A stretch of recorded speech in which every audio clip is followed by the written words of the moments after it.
The night my son-in-law pointed at the doorway and said, "Go to your room, old woman. This is my living room now."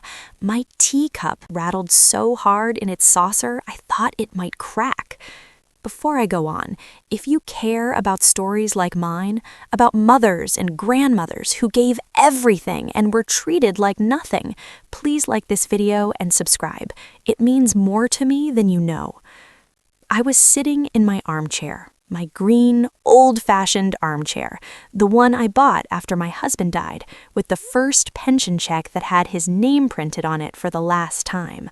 The news murmured softly. The lamp cast a warm circle of light over my knitting.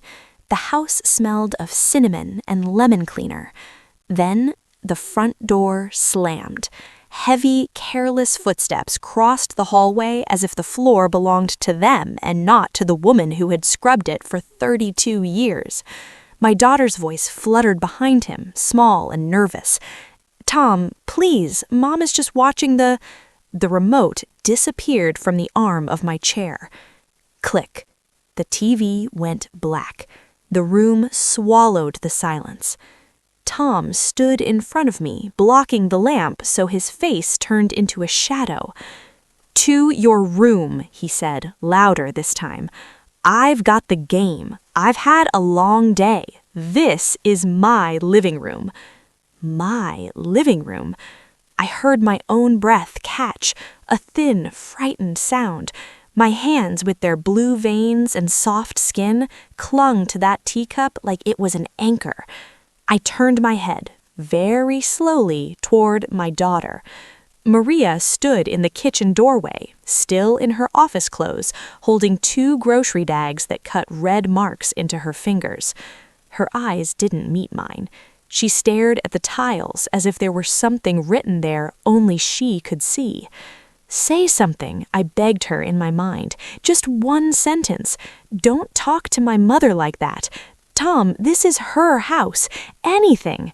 She adjusted her grip on the bags instead. That tiny movement hurt more than his shouting. For a moment, I thought I might faint.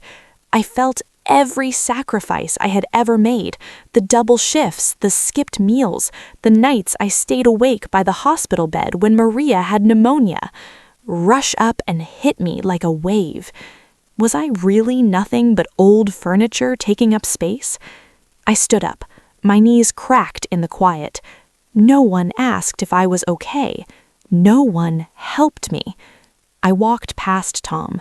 He smirked and raised the remote like a trophy. "Try not to get lost on the way to your room, Grace. At your age, it's risky." I didn't answer. I went down the hall, not to cry, not to hide, but to open a drawer I hadn't touched in years. My heart hurt so badly it felt like someone had put a hand inside my chest and twisted. And yet, under all that pain, something else moved, something small, cold, and clear. It was the moment I realized they thought I was powerless. They had no idea who they were talking to, but that was only the beginning. In my bedroom, the house sounded different. The TV in the living room burst back to life, louder than before. A crowd roared, Tom laughed, a can hissed open. I closed my door. For a second, I leaned my forehead against the wood and let myself feel it. The humiliation, the sting, the way my own daughter's silence had cut deeper than any insult. "Maybe I am just old," I whispered. "Maybe I should just stay quiet. It's easier." Then my eyes fell on the bottom drawer of my dresser, the one with the stiff handle, the one I had pulled open hundreds of times for socks and scarves, but almost never for what lay beneath them. My hands still trembled, but the movement wasn't helpless anymore. I pushed aside the folded clothes and reached in, fingers brushing leather. A worn brown document pouch pressed against my skin, cool and familiar. I pulled it out and laid it on the bed. The zipper gave a dry little sigh, like an old friend stretching after a long nap. Inside, my world was neatly stacked and hole-punched. A deed, tax receipts, bank statements, my will, everything in my careful handwriting, in black ink. You see, before my joints began to ache and before Tom decided I was too old to understand how the world works, I worked at the county land records office for 35 years. I was the quiet woman behind the glass window who stamped beads, rejected sloppy paperwork, and knew every trick people used to cheat their own mothers. Where other people heard promises, I saw signatures. Where they trusted words, I trusted dates. I sat down on the bed and opened the deed. Owner of record, Grace Eleanor Miller. Not Tom. Not Maria. Not Mr. and Mrs. Tom Harrison or whatever fantasy he carried in his head. Me. I stared at my own name and felt something inside my chest sit up straight. They thought I was furniture, but the house, on paper, didn't think so. Outside my door, someone walked by. The floorboard in the hallway gave its familiar creak, the one I always meant to fix and never did. I listened to the footsteps fade and wondered when exactly my home had stopped feeling like home. Was it when they moved in for just a few months until we get on our feet, 4 years ago? Was it when I started making my tea in a smaller mug so I wouldn't take up the good cups? Or was it tonight when my daughter lowered her eyes instead of raising her voice? Maybe it had been dying slowly for a long time, and tonight was simply the moment the cord snapped. I tucked the deed back into the pouch and reached for the small ring of keys I kept taped under the dresser. House keys, mail key, and one small silver key that didn't belong to any lock in this building. That one belonged to a safe deposit box at the bank. My husband's voice echoed in my memory, calm and steady. Grace, always keep a way to stand on your own feet, even if nobody ever makes you use it. I think I'm going to use it now, love, I whispered to the empty room. I put the keys in my pocket, grabbed my coat from the chair, and looked around. The framed photo of Maria at 6 years old smiled back at me, gap-toothed and bright. I would never let anyone hurt you, Mommy, she had once said. I swallowed hard. Maybe you forgot, but I remember. My heart was still hurting, but my steps were steadier as I headed toward the front door. Tom thought he had won because I walked away. He didn't realize it yet, but I was walking toward something, and I had no idea what truth was waiting for me. Behind me, not a slam, just a quiet, final click. Tom didn't even turn around. The hallway smelled of old carpet and someone's overcooked dinner downstairs. I walked past the row of mailboxes, my fingers grazing over the cool metal, and stepped out into the night. The air met me like a slap and an embrace all at once, cold but honest. For the first time in years, I wasn't walking toward the grocery store or the pharmacy or the bus stop to pick up Maria when she was late from school. I was walking away from my own front gate. Taxi lights glowed at the corner. I raised my hand and one slowed down, tires hissing against the wet street. The driver looked back in the rearview mirror. Where to, ma'am? For a heartbeat, I didn't know. Home had just become their place in Tom's mouth. I needed somewhere that was just neutral, no memories. The Riverside Hotel, I said finally. Downtown, please. He nodded, turned up the radio softly, and drove. City lights slid across the window like streaks of gold and white. My reflection hovered over them, short gray hair, glasses on a chain, a navy blouse with a tiny stain of stew on the cuff. I looked like someone's grandmother who should be home knitting, not a woman running away from her own living room. Am I running away? I asked myself. The question hung there. No. I was stepping out to see how far my spine actually reached. At a red light, I dug into my bag for my phone. My fingers shook, but this time I knew it wasn't fear. It was adrenaline, the kind I used to feel when a difficult case landed in my in tray at the office. I scrolled to a name I hadn't called in years. Arjun Patel, attorney, property and estates. We had met across counters and conference tables. My signatures and his letters often crossed paths. He had kind eyes and a ruthless understanding of the law. I pressed call. He answered on the second ring. Grace? Goodness, it's been ages. Is everything all right? I watched a couple rush across the street, sharing an umbrella. No, Arjun, I said, my voice surprisingly steady. Everything is not all right, and that's why I'm calling. I need to evict 2 tenants from my house. He went quiet for a second. Tenants? I thought, don't you live with your daughter and her husband? Exactly, I replied. The driver glanced back, curious, then looked away. Tell me what happened, Arjun said. I pointed at my room, I said, staring at my own reflection in the window, and told him in my house to go there like a scolded child. My daughter said nothing. They've lived there for 4 years without paying rent. I pay the mortgage, the taxes, the utilities, the groceries, and tonight my living room became his. Arjun exhaled slowly. I could almost hear him pushing his glasses up his nose. All right, he said, then this isn't a family conversation, Grace. This is a property matter. Do you have your deed?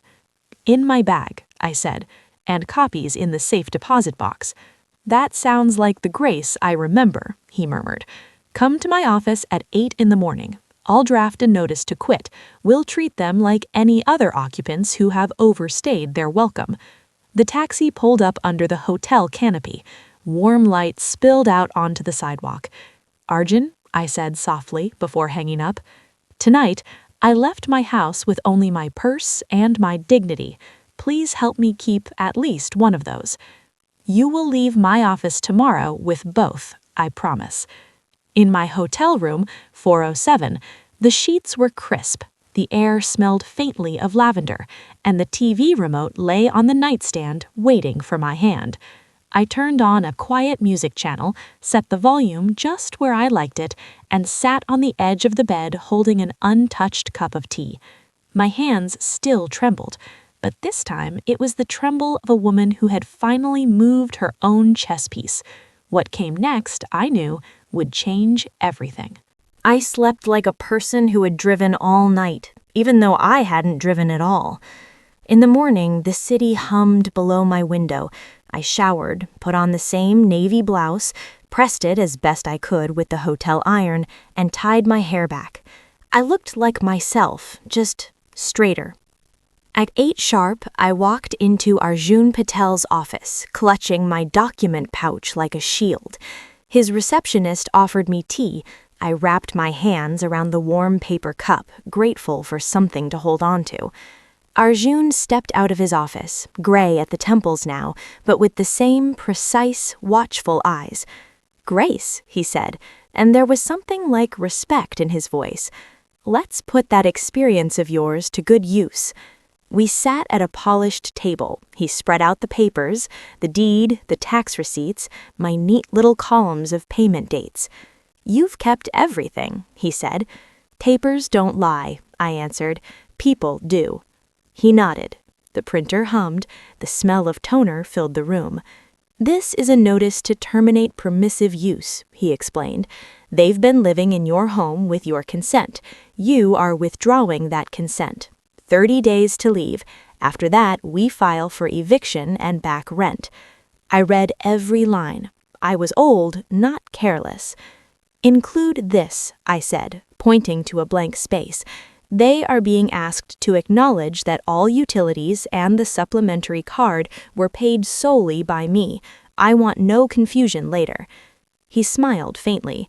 Still thorough, I see. When I signed, my hand didn't shake. This needs to be personally delivered, Arjun said. We'll send my junior, Emma. Quiet, professional. She doesn't flinch when men shout. Good, I said. He will shout. By 9 o'clock, I was back in the reception area, my phone on my knee, face down. Every tick of the clock on the wall sounded like a small hammer.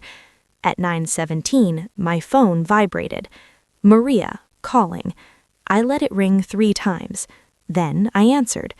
"Mom, what is going on?" she cried before I could speak. Her voice was shrill, breaking at the edges. Somewhere behind her, a man's voice was rising, loud, furious, ragged. "There's some girl at the door, an attorney something? She's got a document. Tom is furious. He says you've lost it. He says—" "That girl is named Emma. She is Arjun's associate. Ask your husband to lower his voice. Take the notice, read it. That will answer your questions." "But it says eviction, Mom. 30 days? Are you crazy?" I closed my eyes for a moment. I could see the hallway in my mind, the dent on the 3rd step, the pattern of light through the glass panel on the door. "Maria," I said gently, "last night your husband told me to go to my room like I was a disobedient child. You said nothing. Today I am simply agreeing with him. I am going to my room, my life, and I am asking both of you to leave my house." She fell silent. Only Tom's muffled shouting bled through the phone now. "Please," she whispered, "can't we just talk about this?" "We will, tomorrow, in Arjun's office at 10. Dress properly. This is no longer a kitchen table conversation." I could hear her breathing, shallow and quick. "Mom, he says you're ungrateful. He says you owe us. We take care of you." I almost laughed, a bitter, tired almost laugh. "Let him put that in writing. We'll see what the numbers say." I ended the call before she could answer. My hand shook a little as I put the phone back on the table. Arjun stepped out of his office. "Well?" he asked quietly. "They got the papers. The shouting started on schedule." "And you?" he asked. I looked at my own hands, at the faint tremor, at the tea cooling beside me. "I'm still here, and for the first time in a long time, I'm not the one apologizing." I took a slow breath. I had no idea what truth was about to surface in that conference room tomorrow, but I could feel it circling, like a storm waiting just beyond the horizon. Hard that my ears buzzed. "I need a minute," I told Arjun. "If I go straight from being mom to being plaintiff, I'll get whiplash." "There's a shopping center 2 blocks down," he said. "Plenty of benches, plenty of coffee. And perhaps," his eyes flicked over my blouse kindly, "a small wardrobe adjustment if you'd like." I knew what he meant. When people see a grandmother in a faded cardigan, they think soft. When they see a beige blazer, they think, "Ma'am, please sign here." I stepped out into the autumn air. It smelled like exhaust and roasted chestnuts from a street cart. Inside the shopping center, the lights were bright and the music too cheerful. I walked into the first store that didn't have loud colors in the window. A young woman with a name tag that said Sophie looked up and smiled without pity. "Can I help you find something today?" she asked. "Yes," I said. "I need a uniform." She blinked. "A uniform?" "A uniform for a woman who has stopped apologizing for existing in her own house," I explained. "Something calm, businesslike, not loud. I'll be attending a legal meeting with my son-in-law." Her eyes widened just a little, then softened with quiet interest. "She, I think, knows exactly what you need," she said. She brought me dark charcoal trousers that fell in a straight line, a crisp white blouse, and a light beige blazer that felt surprisingly firm on my shoulders. In the fitting room, the mirror showed me, but rearranged. The trousers lengthened my posture. The blouse drew a clean line down the front of my body. The blazer sat like a small, polite wall between me and the world. I slipped on a pair of low leather pumps. The heel made a tiny tap-tap sound on the tile, like my own heart reminding me I was still here. I folded my worn cardigan and old slacks into the shopping bag. "Can you put these in the donation box?" I asked Sophie. "Maybe they'll be just right for someone who still needs to be soft for a little while." She nodded with a small, understanding smile. In the food court, I ordered mushroom soup and a small piece of bread. I placed my phone face down beside the tray. Halfway through the bowl, it buzzed. Transaction declined, $84.90, Butcher's Market. I stared at the screen. Maria and Tom must have tried to buy something for dinner, maybe a big steak, the reward he said he deserved after a long week. I had stopped their supplementary card an hour earlier. Not out of revenge, out of accuracy. For 4 years, I paid for everything. It was time the numbers matched the truth. Another message appeared. Tom, the card isn't working. Fix it. We're at the register. Then seconds later, Tom, answer me. You can't do this to us. I typed slowly. It's not a malfunction. The credit has been extended beyond reason. The account is closed. Please use your own funds from now on. I stared at the message for a moment. Then I pressed send, placed the phone face down again, and finished my soup. Each spoonful tasted like something I hadn't had in years. My own time. I didn't know it yet, but the money was only the surface. Beneath it, a much bigger truth was waiting to be uncovered. And what came next would shatter everything I believed about my daughter's marriage. The next morning, the conference room felt cold even before the air conditioning kicked in. I asked to sit at the head of the table, not out of pride, out of memory. For 3 decades, I had sat at the side of desks while other people made decisions. This time, I simply wanted to see everyone's faces clearly. In front of me lay the deed, the notice, a small notebook with questions I had written in the hotel room, and a pen that did not shake. Arjun sat to my right, his folders lined up like soldiers. To my left, a glass of water caught the light. At exactly 10, the door opened. Tom strode in first, his tie askew, the collar of his shirt wilted. The dark circles under his eyes made him look less like a king and more like a man who had argued all night. Maria followed, clutching her handbag with both hands, shoulders rounded as if trying to make herself smaller.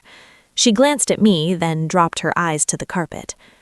"Let's get this over with," Tom snapped, dragging out a chair. "This whole show is ridiculous. We've lived there for years. We have rights." Arjun's voice was calm, almost gentle. "That's exactly what we're here to clarify, Mr. Harrison," he said. "Please, sit." Tom fell into the chair with a huff. I watched him. I remembered how, the first time he ever came to dinner, he had brought a bouquet of supermarket roses and called me ma'am in a polite voice. I also remembered the first time he raised that same voice at Maria in my kitchen, and she laughed it off as just stress. "Grace," Arjun said, nodding to me, "would you like to begin?" "Yes," I said. "I would." I folded my hands on the table. "The house," I began, "is solely in my name. I bought it with your father's life insurance and my own salary. For 4 years, I allowed you both to live there without paying rent, because you said you were saving for a down payment on your own place. During those 4 years, I paid the mortgage, the taxes, the insurance, groceries, utilities, and your supplementary card, Maria." Maria's lips parted. "Mom," I held up a hand. "I'm not accusing, I'm stating facts." I turned to Tom. "Last night," I said, "you stood in my living room, turned off my television, and told me to go to my room like a misbehaving child. In that moment, I realized that while I had given you a home, you had given me nothing but smaller and smaller corners to stand in." Tom sneered. "So you called a lawyer because your feelings were hurt? That's pathetic. You think a piece of paper changes the fact that we've lived there like owners?" I almost felt sorry for him. Almost. Arjun slid a folder toward me. "Actually," he said, "pieces of paper are exactly what change things in property disputes." He opened the folder and laid out several statements. "These are bank records," he said, "for the account you told Grace you were using to save for a condo. Grace asked me to request them this morning." Tom's face drained of color. "I don't have to sit here and—" "Sit," Maria whispered suddenly. We all turned. Her voice was small but sharp. "Sit, Tom," she repeated. He sank back down, glaring. Arjun continued. "Over 4 years, there are no deposits indicating long-term savings. There are, however, frequent withdrawals at casinos, online trading platforms, luxury restaurants, and one company that appears to be a high-risk investment group. Additionally, there are 3 notices of margin calls and loan defaults." He slid one paper toward Maria. "0," she read, her voice barely audible. "It says 0. And negative. This one says negative." Her fingers shook. Tom lunged for the papers, but I placed my hand on them first. "Let her see," I said quietly.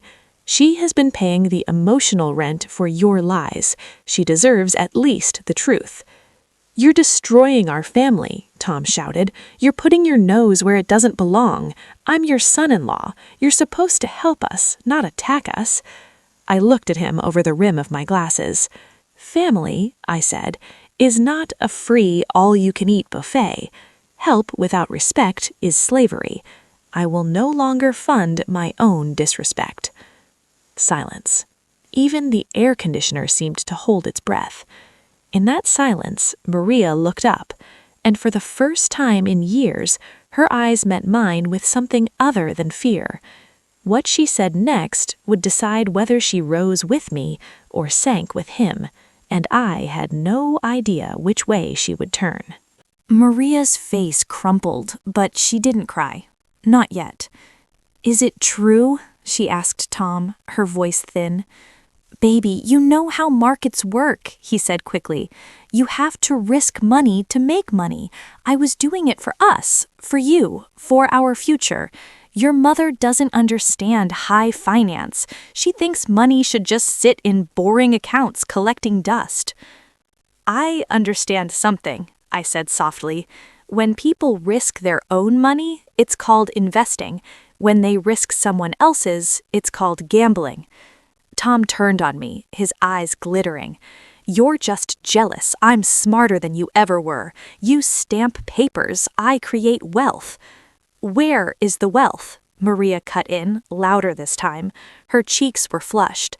"Show me, right now. Show me even one account with my name on it that you grew. Show me one place where all those years of Mom paying everything turned into something real."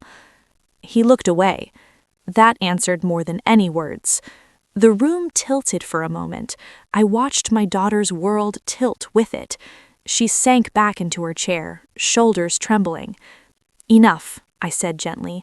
"I didn't call this meeting to watch you two tear each other apart. I called it to set terms." Arjun nodded. "Grace has instructed me to proceed with eviction if necessary," he said, sliding a document toward Tom and Maria. "You have 30 days from the date of the notice to vacate the property. After that, we'll file a petition for possession and may seek fair market rent from the date of the notice." "You can't do this," Tom's voice cracked. "We have nowhere to go. You'll be throwing your own daughter out on the street." I folded my hands, steady now. "I am offering my daughter something far more valuable than free housing. I'm offering her the chance to stand on her own 2 feet. I turned to Maria. "In these 30 days, I told her, you will have a choice. You can leave with him and continue this life, the lies, the shouting, the missing money, or you can choose something different. I will not decide for you.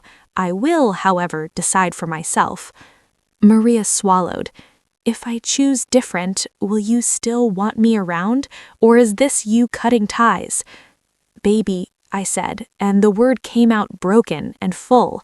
"I will always want you in my life, but I will only invite in the version of you who doesn't use my love as a cover for someone else's abuse."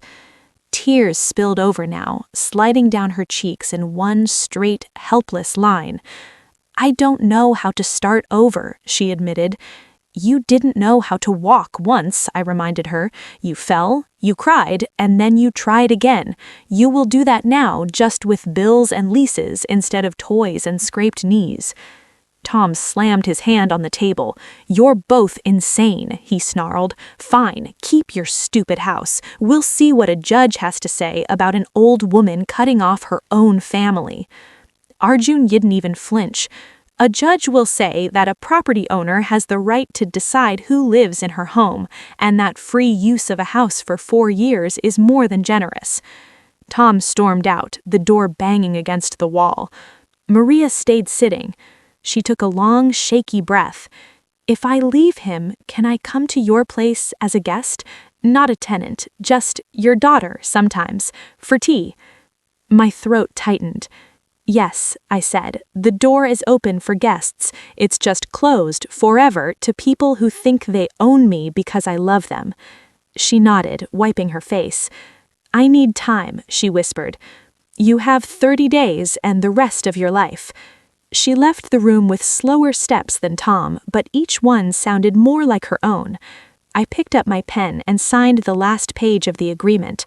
The line was drawn. 30 days. But what those 30 days would bring into all our lives, I couldn't yet imagine. The next weeks passed like slow, heavy rain. Some days, my phone buzzed with long messages from Maria, apologies, confusion, anger, tenderness, all mixed in. Some came from Tom, stuffed with insults and threats and promises in the same breath. I answered almost none of his. I answered hers with short, steady sentences. My days had a strange calm. I met with Arjun again to sign a few more documents. I went to the bank and shifted some savings into an account only I could touch. I asked the utility companies to suspend service in 30 days, not out of cruelty, but because I was done paying for a house that didn't hold my peace. On day 29, Maria called from a number I didn't recognize. "Mom," she said, "I'm at Zoe's. I slept on her fold-out couch last night. I left. I walked out when he started screaming and punched the cupboard. I think I'm really going to do it." I sat very still with the phone to my ear, the hotel lamp casting a small circle on the bedspread. "Good," I said softly. "Cry, sleep, drink water. Tomorrow, if you want, we'll talk to a legal aid lawyer about divorce." She sniffed. "A divorce? I can't believe this is my life." "I couldn't believe mine either," I said, "the night my son-in-law told me to go to my room." We were quiet together. On day 30, I did not go home. I went instead to a small spa out of town. Nothing fancy, just a place with steam and herbal tea and music that sounded like rain. My phone lay face down on the little table beside the lounge chair. At 9 o'clock, it buzzed. "Emma." "We're at the house," she said. "The movers are here. He's red-faced and loud, but he signed the key handover form. A few holes in the walls from mounts, some scratches on the floor, nothing we can't patch. They're leaving." "Thank you," I replied. "Call me if he threatens you." She laughed a little. "He tried. Then he saw I was recording audio for my safety. He got quieter." When we hung up, I lay back and stared at the wooden ceiling. 4 years of my life, of being careful not to make noise during his conference calls, of eating the burnt edges so they could have the soft middle of the roast, of pretending I didn't hear the arguing behind their bedroom door, were being carried out in cardboard boxes. At 2 in the afternoon, I left the spa and took a taxi back to my street. The key turned in the front door like it was relieved to feel my hand again. Inside, the air was stale, quiet. Even the dust felt heavier. The living room was bare. No couch, no big television, no gaming console with glowing lights. Just the imprint of furniture legs on the floor, a few nail holes where a giant screen had hung, and my green armchair in the corner, waiting. I set my bag down and opened the windows wide. Cool air swept in, stirring the curtains like they were sighing with me. I put on rubber gloves and filled a bucket with warm water and cleaner. First, I wiped down the shelves, the baseboards, the corners where clutter had grown like weeds. The cloth came away gray. Then I scrubbed the floor, once, then again. With every stroke of the mop, something inside me loosened. Resentment in the shape of sticky fingerprints on the doorframe. Old hurt in the shape of crumbs ground into the rug.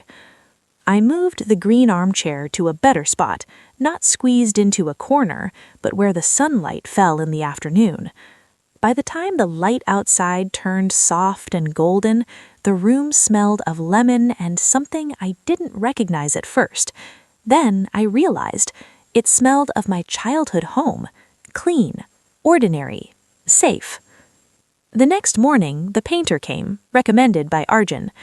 "What color?" he asked, flipping through a chart. I placed my finger on a shade somewhere between cream and apricot. "This one," I said. "Peach." Warm, not loud, the color of kitchens where women talk and plan and drink tea together. As the roller swept over the walls, hiding the scuff marks and fingerprints, I felt like I was painting over the last 4 years, not to forget them, but to claim the space as something new. I had my house back. I didn't know yet that it wouldn't stay just mine for long, that soon other women would sit in this room clutching their own stories like bruised fruit, and we'd turn pain into plans together. But that was already on its way. Cookies and a look that said she hadn't slept well. "Daddy is in trouble," she said as soon as I poured her tea. "Her son keeps telling her to sign the house over to him. 'It's an investment, Mom,' he says. 'I'll buy you something better later.' She's terrified if she says no, he'll stop visiting." I felt my jaw tighten. "Tell her to come next week," I said. 4 o'clock, we'll put the kettle on and the papers out." The next Wednesday, Betty shuffled in between Zoe and another neighbor, Olga. Her shoulders were rounded, her hands twisting a wrinkled tissue. "They said you understand these things," Betty murmured, looking at the peach walls, the fresh paint making her blink. "I don't want to cause trouble, Grace. I just don't want to end up outside my own life." "Sit," I said gently, pushing a cup of tea toward her. "We'll start simple." I laid out a blank sheet of paper. At the top, I wrote in big letters, "Your house." Underneath, smaller, "Your name on the deed equals your house. Your signature giving it away equals gone." Betty flinched when I said gone. "Your son is asking for a gift deed," I explained. "A gift is forever. You cannot take it back when he decides the better place will happen someday, maybe, eventually. If you want to leave him the house, you can do so in a will. Until then, while your heart beats, the bricks and roof should stay in your name." "And what if I say no and he shouts?" she whispered. "I don't like shouting. It makes my chest tight." I slid the paper closer to her and put a pen beside it. "Write this sentence down, word for word. I am not ready to change the owner of my house. To think about it, yes. To sign, no." She wrote slowly, her hand shaky. "Now," I continued, "the next time he pushes papers at you, you read that sentence. If he shouts, you stand up, go to your bedroom, and close the door. You sign nothing while anyone is shouting. Not children, not lawyers, no one." Olga snorted. "You should print that on flyers and tape them to every fridge on this street." I smiled. "Maybe one day." We talked about wills and separate accounts, about why no one should have your online banking passwords just to help, about the difference between helping your children and financing your own erasure. By the end of the afternoon, Betty's shoulders were not so hunched. She asked for a second cookie. "She feels lighter," she said. "Not happy, but less trapped." "That's what a clear line does," I said. "It gives the air somewhere to move." That evening, as I washed the cups, Maria knocked on the door. Not with her key. She had given that back. "Can I come in?" she asked. "Of course," I said. Guests are always welcome." She stepped into the peach-walled living room, her eyes roaming over the space that had once held Tom's enormous television. "It's beautiful," she said softly, running her hand along the back of my green armchair. "Warm, not like a showroom, like a home." She wrapped both hands around her mug when I handed her tea. "I filed the divorce papers," she said, staring at the steam. "The lawyer said it will take time, but it's moving. I took a full-time position at the office. I'm renting a small studio now. The neighbors upstairs argue a lot and the ceiling is low, but it's mine. I pay for it." Her mouth twisted into something like a smile. "I don't want your supplementary card anymore.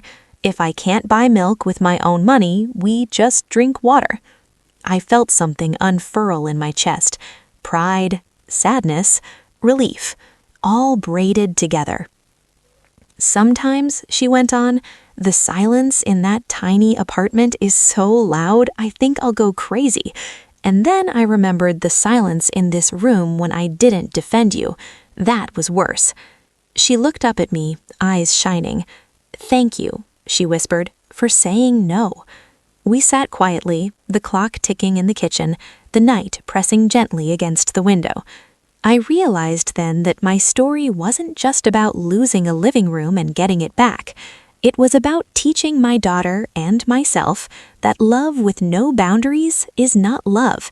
It's a slow kind of disappearing. But there was still one more person I had to set a boundary with, and that last step would close the circle in a way I hadn't expected. It happened on a Tuesday afternoon, when the sun was kind and the house smelled of peach cobbler. I'd just written the next topic at the top of my notebook.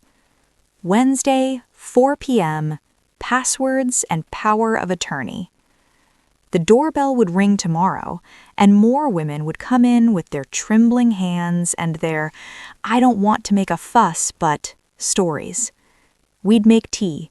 We'd put their hearts into sentences and their fears into plans. The phone on the side table lit up. Unknown number. I almost let it ring out, but some part of me, the part that likes things finished, picked it up and answered. "Hello?" A breath I knew too well rasped on the other end. "It's me," Tom said. "Don't hang up." I sat back in my green armchair, letting his words meet the air between us. "What do you want?" I asked, not unkindly. He laughed, but there was no humor in it. "You ruined my life," he said. "That's what I wanted to tell you. Your eviction, your lawyer, your stories. I got a reprimand at work because of those emails you copied HR on. I'm in a one-bedroom place above a laundromat now. The internet keeps cutting out. I hope you're happy." I looked at the peach wall, the way the light from the window warmed it. "I'm not happy that you're suffering," I said slowly, "but I am deeply relieved that your suffering is no longer funded by me." He snorted.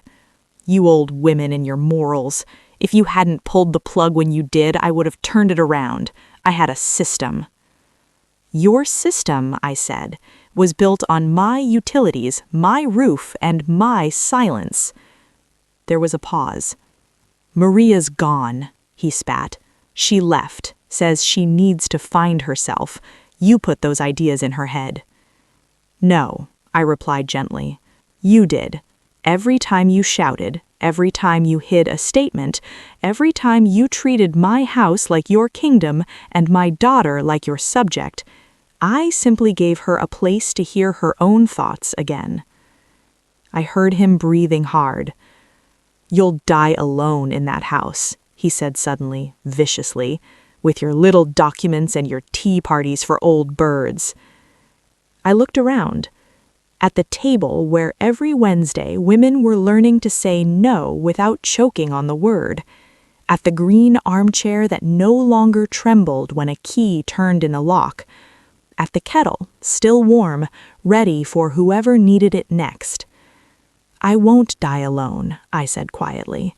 I will die as the owner of my life. That is very different. I could almost hear him blink.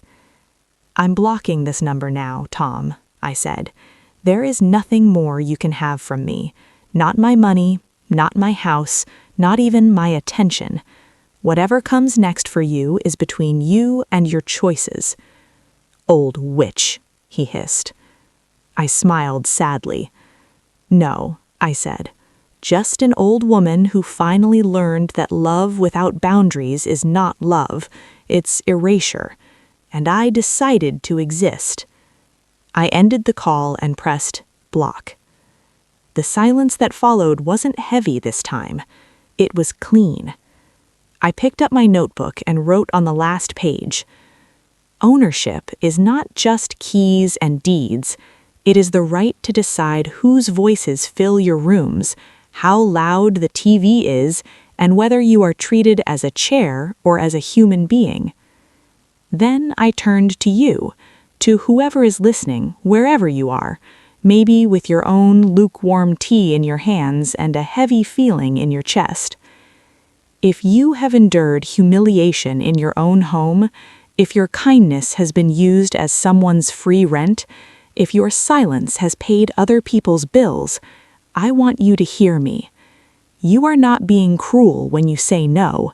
You are not breaking your family when you refuse to fund your own disrespect. You are not heartless when you ask grown children to carry their own weight.